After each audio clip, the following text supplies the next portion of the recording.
واللہ عالم یہ انہوں نے کہاں سے یہ بات کی ہے،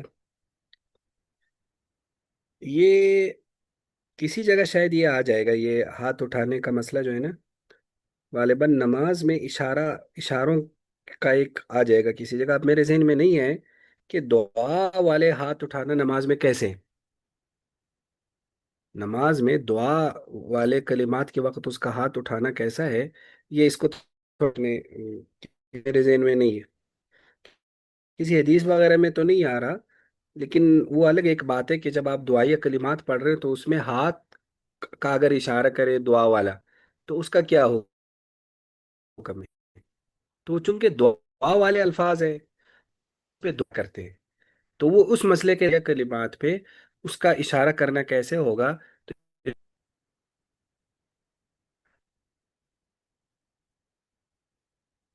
جی، اور مجھے جہاں تک تھوڑا بہت اگر یاد ہو بھی ہوگا تو نوافل میں شاید ایسا ٹھیک ہوگا، فرائض میں ہمارے یہاں بڑی سختی ہے، یعنی ہم احناف کیا فرائض میں ان معاملات میں بڑی سختی ہے، فرائض کو لمبا نہیں کر سکتے، اس میں بہت زیادہ ذکر اذکار نہیں کر سکتے، اس میں بہت مناجات نہیں کر سکتے، اس میں بہت اشارے نہیں کر سکتے، تو فرائض ہمارے ہاں بہت ہی ایک قانونی شکل میں پڑھنے ہیں، لیکن نوافل میں کافی قسم کی توسع ہے، تو پتہ نہیں وہ لوگ نوافل میں ایسا کر رہے تھے یا فرائض میں؟ فرائض میں سر، فرائض میں نے دیکھا ہے زیادہ، نوافل تو اپنے اپنے سب پڑھ لیتے ہیں، تو ہمارے یہاں فرائض فرائض میں اچھی خاصی سختی ہے، جی فرائض میں ہمارے یہاں اچھی خاصی جو ہے نا وہ سختی ہے، اس لیے فرائض میں تو ہمارے یہاں شاید گنجائش بہت ہی کم ہو، لیکن نوافل کا دیکھنا پڑے سر فرائض میں بھی کرتی ہیں اور تراوی میں بھی میں نے دیکھا تھا، گا۔ اور نماز تراوی میں بھی نا۔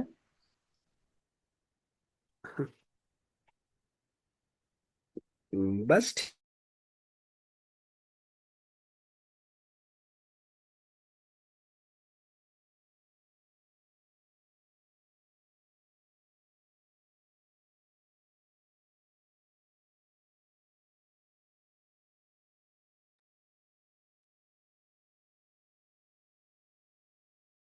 کوئی آمین بالجہر کہتا ہے، کوئی رفع کرتا ہے، تو چلتا رہے گا، یہ مختلف قسم کے ورژنز ہیں نا نماز کے جو احادیث سے ہی ثابت ہیں، تو اس میں توسع رکھنی چاہیے، بھائی جو لوگ نماز پڑھ رہے ہیں بس ٹھیک ہے، بیچارہ نماز تو پڑھ رہے ہیں نا،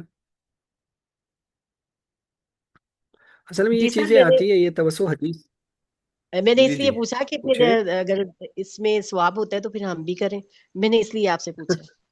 نہیں نہیں، ثواب دیکھو، ثواب الگ چیز ہے، اگر آپ اس کو بالکل ایک فقی نقطۂ نظر سے دیکھ رہے ہیں یا سنت کے نقطۂ نظر سے دیکھ رہے ہیں، پھر تو ایسا نہیں ہے کہ جو بھی جو کر رہا ہے وہ ہم کریں، نہیں، وہ تو پھر فقہا کی طرف رجوع کرنا ہوگا نا، پھر بالخصوص اگر ایک آدمی مقلد ہے تو اس کا امام جو کہتا ہے پھر اس کی طرف اس کو دیکھنا ہوگا، وہ ایسا نہیں ہے، اس میں اس طرح کبھی نہیں ہے کہ جو مرضی کریں یا جیسے جس کو مرضی دیکھیں، ثواب تو اسی لیے تو یہ اختلافات ہے نا، یہ اختلافات بھی دراصل اس افضل تک پہنچنے کے لیے کہ وہ معیاری طریقہ یا آئیڈیل طریقہ کون سا ہے نماز کا، تو ظاہر ہے ہم نے تو آئیڈیل کو فالو کرنا ہے نا، تو آئیڈیل وہی ہے جو جس کو جو امام اپنا راجے کہہ رہا ہے یا اس پر وہ دلائل دے رہے ہے وہ دراصل آئیڈیل ہے، تو ہمارے یہاں آئیڈیل تو پھر یہ نہیں ہوا نا، تو ہمیں اس آئیڈیل کو تلاش کرنا ہوگا، لیکن اس آئیڈیل کو تلاش کرنے کا یہ مطلب نہیں ہے کہ باقی لوگوں کو برا بھلا کہیں یا باقی لوگوں کو اس عمل سے تھوڑا سا دل میں تنگی محسوس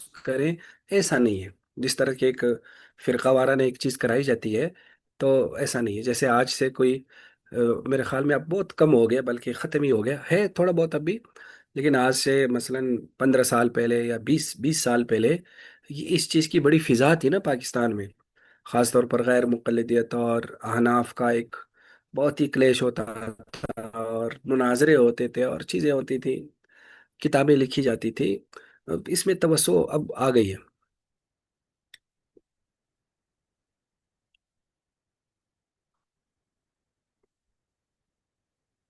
حضرت مدنی رحمہ اللہ کے بارے میں نے ایک جگہ پڑھا، حضرت مدنی رحمہ اللہ نے جب دارالعلوم دیوبند سے نا پڑھا، جب وہ انہوں نے وہاں دور حدیث شریف کیا نا، پھر حضرت مدنی رحمہ اللہ گئے مدینہ شریف، اور مدینہ شریف میں انہوں نے کئی سال تک درس دیا اور ٹھیک ٹھاک درس دیا، تو مدینہ میں اور مکہ میں رہتے ہوئے ظاہر ہے انسان کو دوسرے علماء کے ساتھ ایک لنک ہوتا ہے اور ربط ہوتا ہے جس میں توسع آ جاتی ہے، تو جب انہوں نے کئی سال وہاں پڑھانے کے بعد نا وہ حضرت شیخ الہند سے دوبارہ دورہ پڑھنے کے لیے آئے. ان کا ایک شوق تھا کہ میں اپنے استاد سے دوبارہ پڑھوں، کہ اب میرے استاد کو میں کیسے سمجھتا ہوں. جو اس وقت میں طالب علم تھا، اب تو میں مدرس ہو گیا ہوں اور کافی ساری چیزیں سیکھ لی. تو یہ غالباً مولانا مناظر صاحب نے بھی یہ بات لکھی ہے. تو اب اس کے بعد کہتے کیا ہو گیا کہ جس سال وہ حضرت مدنی آئے، اب پتہ نہیں پورا سال آئے یا چند مہینوں کے لیے آئے، لیکن بہرحال ایک اچھا خاصا وقت انہوں نے گزارا. تو حضرت شیخ الہند سے ترمذی اور بخاری یہ پڑھتے تھے. تو کہتے ہیں باقی طلبا تو خاموش خاموش رہتے تھے، اور حضرت مدنی اور شیخ الہند کا مناظرہ ہی چلتا تھا. تو حضرت مدنی اشکالات ہی کرتے تھے کہ یہ ہمارے حناف کا یہ مسلک شاید کمزور ہے، یہ کمزور ہے. تو کہتے حضرت شیخ الہند انہیں کہتے تھے آپ حرمین شریفین جا کر نا آپ کا علم بڑا بڑا سرسری سا ہو گیا، وہ جو علم کی ایک پختگی ہے وہ آپ میں حسین احمد اب رہی نہیں. تو اس طرح کا گویا کہ وہ چلتا تھا. تو اصل میں ہوتا یہی، جب انسان کا بہت زیادہ حدیث میں ڈیپ میں جاتا ہے یا دوسرے مسالک والوں سے اس کا گھلنا ملنا ہوتا ہے، تو توسع آ ہی جاتی ہے. توسع ہونی بھی چاہیے، لیکن توسع کا یہ مطلب نہیں ہے کہ بس سب پر عمل کرو، جو مرضی کرو. نہیں، ایک آئیڈیل ہونا چاہیے اس کا، تو وہ اپنے سامنے رکھنا چاہیے.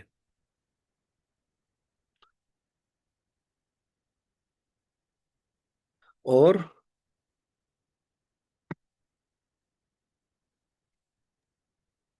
استاد جی، یہ آپ کی بات کا یہ مطلب ہے کہ یعنی کہ اپنی بات پہ ڈٹے رہو اور کسی دوسرے کو چھیڑو نہ.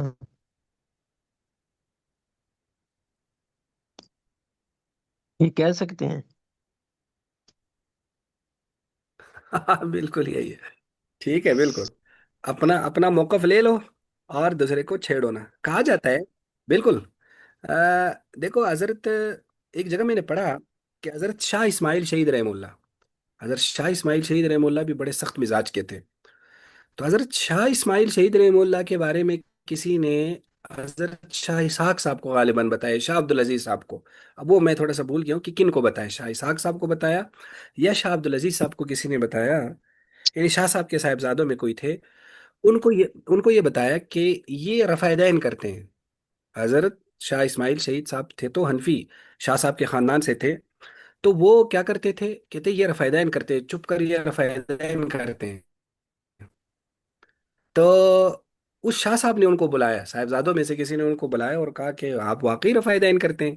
تو انہوں نے کہا ہاں، میں ان احادیث پر بھی عمل کرتا ہوں جس میں رفع دین کا ذکر ہے، تو میں دونوں پر عمل کرتا ہوں.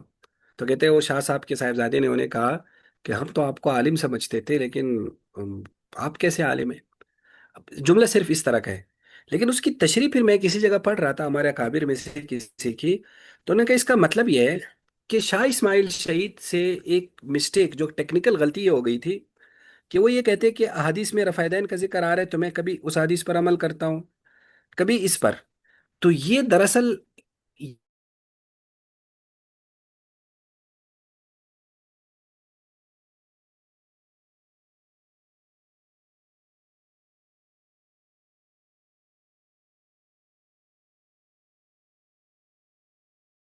آواز اس نہیں طرح سے آواز نہیں آئی، کہاں سے نہیں آئی؟ وہ جو ان کا جی عمل میں بتانے آپ لگے. کو یہ بتا رہا ہوں. ہاں تو ان کا عمل ٹیکنیکل غلطی ہے. وہ ٹیکنیکل غلطی کیا ہے کہ کبھی رفع دین کرنا، کبھی رفع دین نہ کرنا. نبی علیہ السلام نے اس طرح سے نہیں کیا. بات سمجھ میں آ گئی؟ یعنی نبی علیہ السلام کا عمل تو یوں منقول ہے کہ رفع دین کرتے تھے، یوں منقول ہے کہ رفع دین نہیں کرتے تھے. تو یا تو آپ عدم رفع پہ چلو یا رفع پہ چلو.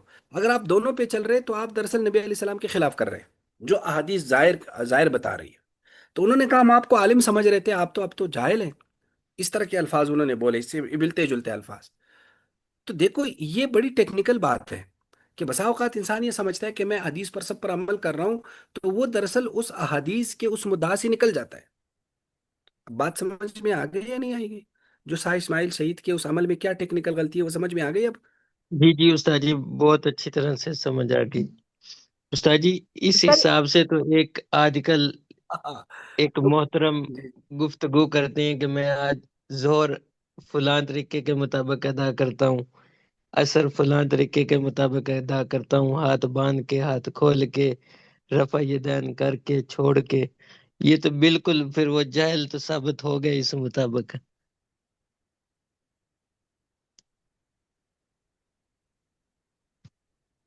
ہاں ایسا ہی ہے. تو وہ شاہ صاحب کے صاحبزادے نے جو بات کہی وہ بڑی ٹیکنیکل بات ہے. تو لہٰذا تمام احادیث کو پڑھنے کا یہ مطلب نہیں کہ کبھی اس پر عمل کرو، کبھی اس پر، کبھی اس پر. تو یہ دراصل شریعت کی اس منشا کے خلاف ہے، کیونکہ آپ علیہ السلام اس طرح سے نہیں کرتے تھے. تو جو لوگ آپ علیہ السلام کا عمل نقل کرتے وہ کہتے یا تو یہ کرتے تھے یا یہ دونوں کرتے تھے. اس کا کسی ذکر نہیں ہے یعنی اعمال میں.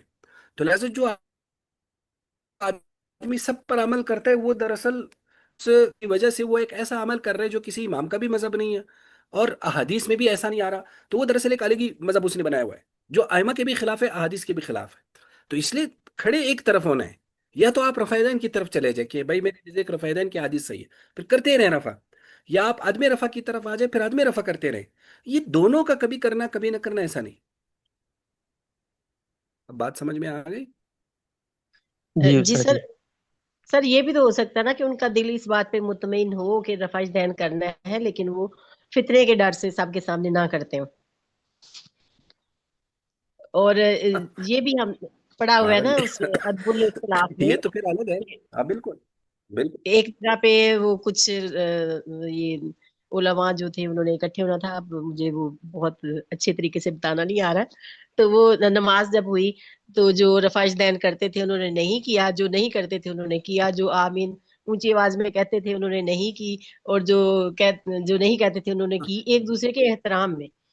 تو یہ کہ بھی فتنے میں نہ پڑے لوگ.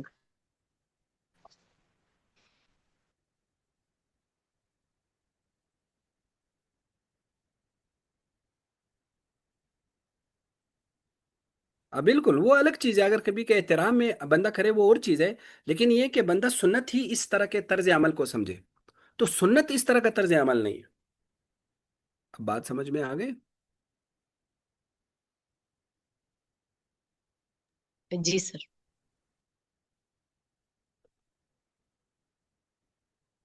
چ- چلو جی.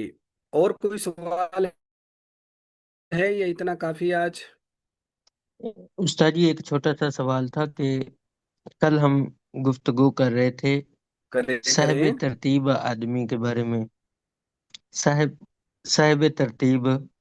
تو اب جی بندہ ایک صاحب ترتیب کے لیے بھی کوئی شرط ہے کہ اتنی نماز پڑھتا ہو یا اتنے دن وہ نماز پڑھے تو وہ ترتیب والا بندہ ہے؟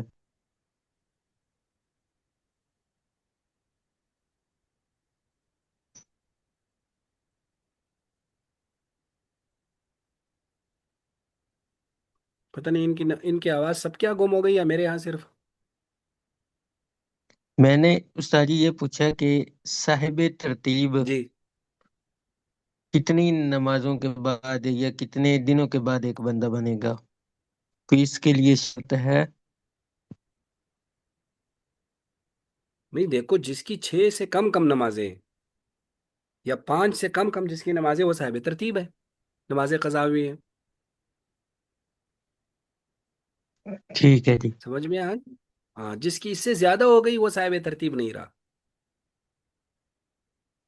اب بات سمجھ میں آ گئی؟ ٹھیک ہے جی. جی جی آ گئی ہے. چلو جی. اور ہے کسی کا کوئی سوال؟ کر سکتا ہے. کیا مطلب استاد جی کہ 5 یا 6 نمازیں قضا میں کتنی کتنی مدت کے دوران؟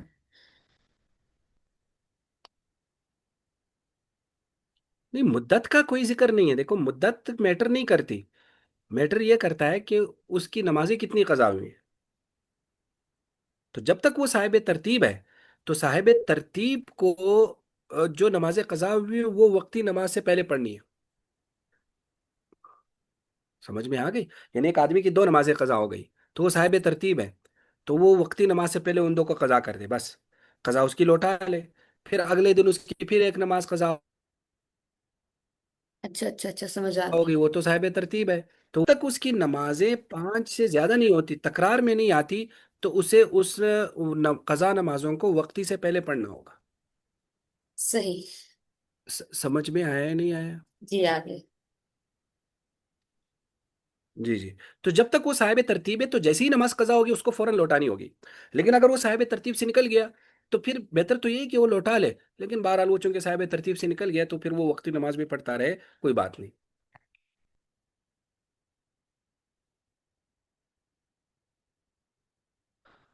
اور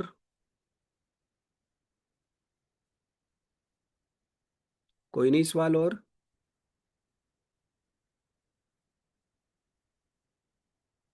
چلو جی ٹھیک ہے پھر انشاءاللہ. جی استاد جزاک اللہ. ٹھیک ہے. السلام علیکم ورحمۃ اللہ. وعلیکم السلام ورحمۃ اللہ.